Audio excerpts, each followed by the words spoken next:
हमारा ये वीडियो अच्छा लगे तो लाइक कमेंट सब्सक्राइब करना, अपने दोस्तों के साथ शेयर करना। तो आज सीखने वाले हैं यहाँ पे हम लोग टी टेस्ट। इससे पहले का वीडियो जे टेस्ट का वीडियो नहीं देखा है तो टी टेस्ट और जे टेस्ट दोनों आज सिखा दूंगा इसी वीडियो में सारा कंसेप्ट। तो आइए जानते हैं कैसे सॉल्व करेंगे। तो यहाँ पे आपका क्वेश्चन है a random sample of size 20। ये जो 20 है सैंपल साइज है 20। ये देखने के बाद आपको क्या पता चलता है ये टी टेस्ट है। क्यों टी टेस्ट है? क्योंकि सैंपल साइज 20 है, लेस दैन 30 है। यहाँ पे देख सकते हैं टी टेस्ट कब होना चाहिए, सैंपल साइज अगर इक्वल टू 30 होना चाहिए या लेस दैन 30 होगा तो वो टी टेस्ट हो जाएगा।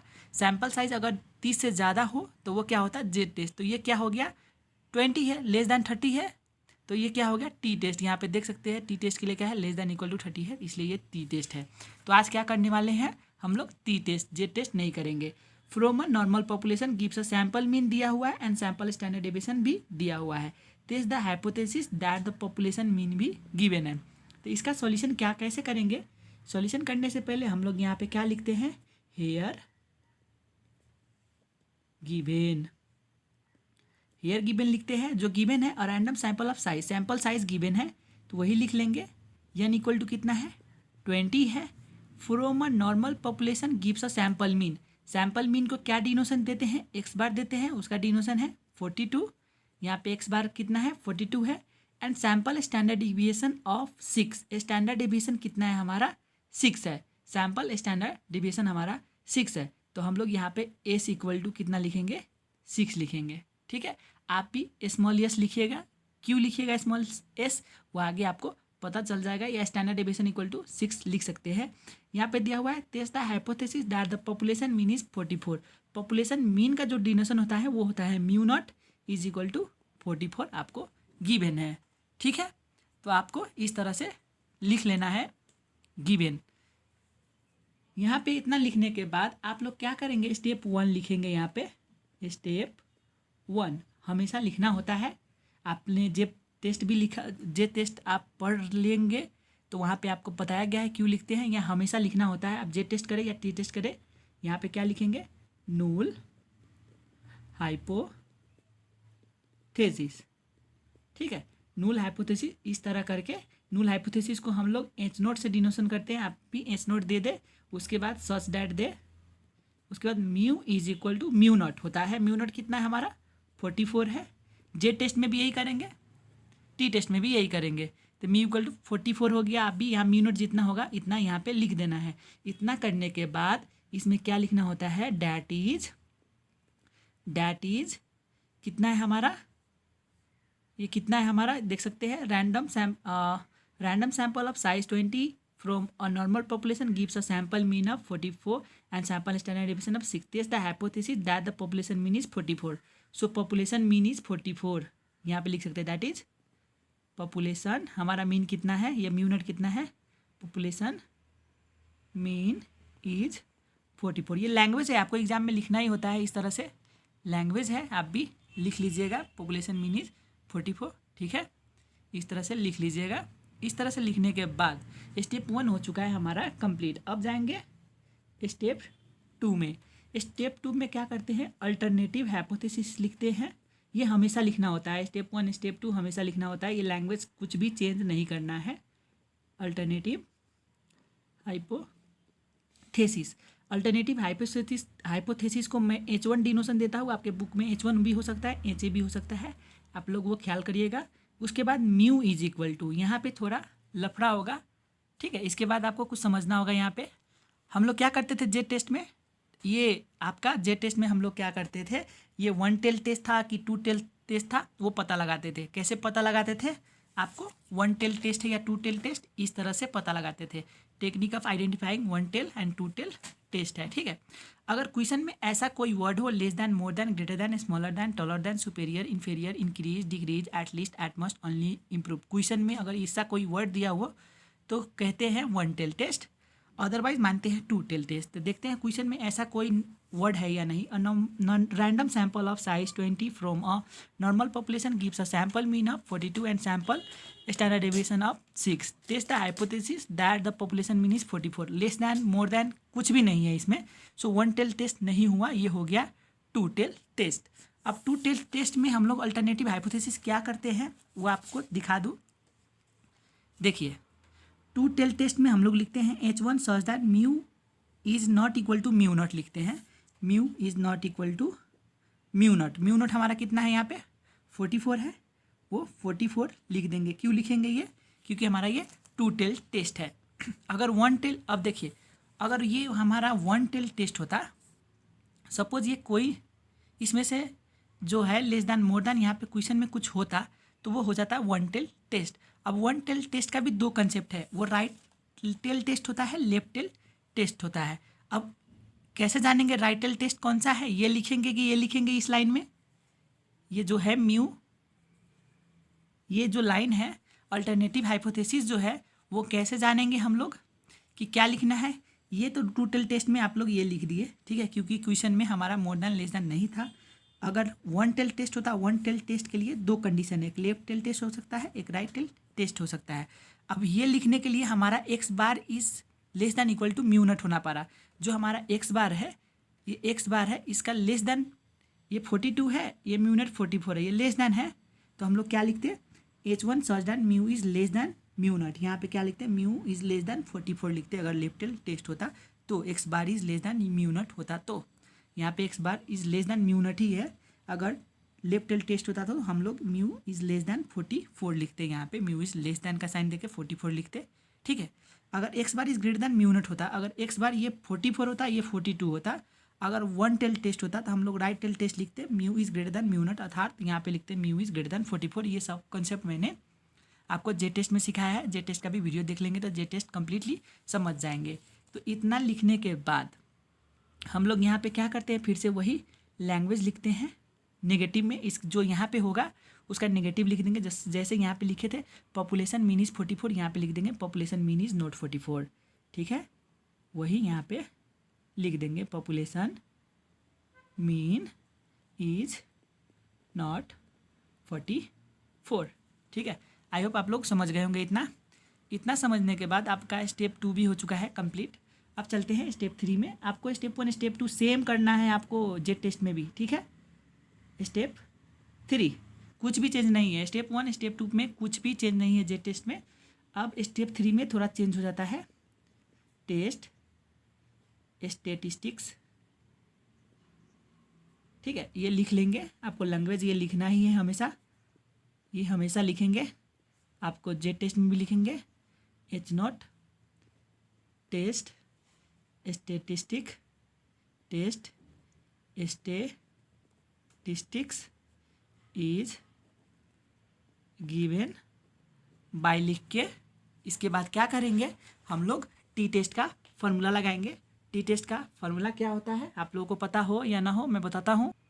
यहाँ पे लिखेंगे अब टी कैलकुलेटेड CAL लिख देंगे is equal to x bar minus mu not by s by root n होता है, और एक फार्मूला होता है t calculated is equal to x bar minus mu not by small S by root under N minus 1। इतना फ़र्क देगा आपको एग्जाम में। अब हमको फार्मूला ये लगाना है, ठीक है, ये लगाना है या ये लगाना है, आपको यही समझना है। यहाँ लैंग्वेज में जो है इसके बाद test under H0 test statistic is given by लिखकर ये लिखे कि ये लिखे, ठीक है। तो मैंने तो स्मॉल एस लिखा था, क्यों लिखा था आप जानेंगे। कैपिटल एस क्यों नहीं लिखा, स्मॉल एस क्यों लिखा था उस वक्त, ये हमको जानना होगा। अगर क्वेश्चन में याद रखना है, अगर क्वेश्चन में स्टैंडर्ड डेविएशन गिवन हो तो हम लोग ये फार्मूला लगाएंगे। क्या करेंगे? अगर क्वेश्चन में standard deviation is given, standard deviation और वेरिएंस गिवन हो तो ये फार्मूला लगाएंगे। अगर स्टैंडर्ड डेविएशन और वेरिएंस जो है, स्टैंडर्ड डेविएशन और वेरिएंस जो है इज नॉट गिवन, तो अब हम लोग ये फार्मूला लगाएंगे, ठीक है। तो हम लोग देखे थे, हम लोग को यहाँ पे स्टैंडर्ड डेविएशन गिवन था क्वेश्चन में, यहाँ पे क्या था, and sample standard deviation of 6 standard deviation given था, इसलिए हम लोग ये फार्मूला लगाएंगे। स्टैंडर्ड डेविएशन इज गिवन है यहाँ पे, इसलिए हम लोग स्मॉल एस लिखे थे। अगर स्टैंडर्ड डेविएशन और वेरिएंस नहीं गिवन होता है, स्टैंडर्ड डेविएशन और वेरिएंस का मतलब होता है, वेरिएंस का मतलब क्या होता है आपको समझा दूँ। अगर standard deviation s equal to 3.6 है, ठीक है, तो वेरिएंस जो है स्टैंडर्ड डिविएशन का फॉर्मूला होता है रूट अंडर वेरिएंस होता है, याद रखना है, ठीक है, रूट अंडर वेरिएंस होता है। तो इस वेरिएंस का फॉर्मूला क्या हो गया, आपको याद करना है, स्टैंडर्ड डिविएशन का होल स्क्वायर बराबर वेरिएंस होता है, ये याद रखना है, ठीक है।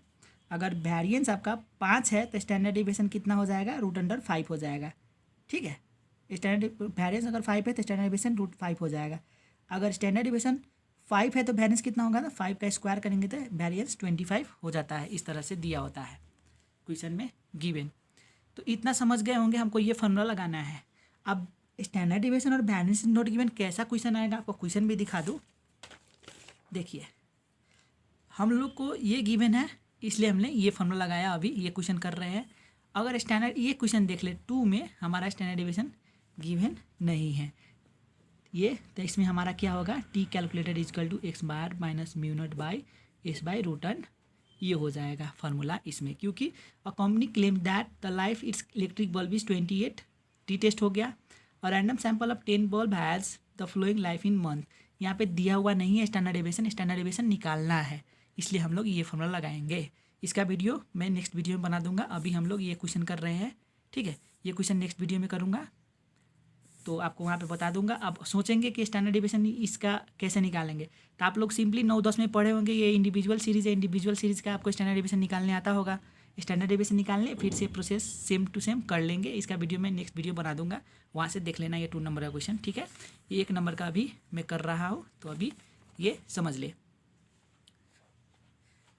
तो इतना करने के बाद हम लोग क्या करेंगे, बाई लिख के ये लिखेंगे, ठीक है, ये लिखते हैं। तो बाई के बाद ये नहीं लिखेंगे, डायरेक्ट ये लिख लेंगे। सो हमारा टी कैलकुलेटेड है, यहाँ से स्टार्ट करें, ये स्टेप नहीं लिखना है, अब डायरेक्ट लिख सकते हैं X bar minus mu not by small S by root under N minus 1। X bar हमारा कितना है, यहाँ पे देख सकते हैं, एक्स बार हमारा 42 है, म्यू नॉट 44 है, ठीक है। X bar minus mu not है, तो हम क्या करेंगे, एक्स बार हमारा कितना था 42, म्यू नॉट कितना था 44, बाई स्मॉल एस हमारा कितना है, यहाँ पे एक्स बार 42, म्यू नॉट 44, एस हमारा 6 है, एन हमारा 20 है, ठीक है।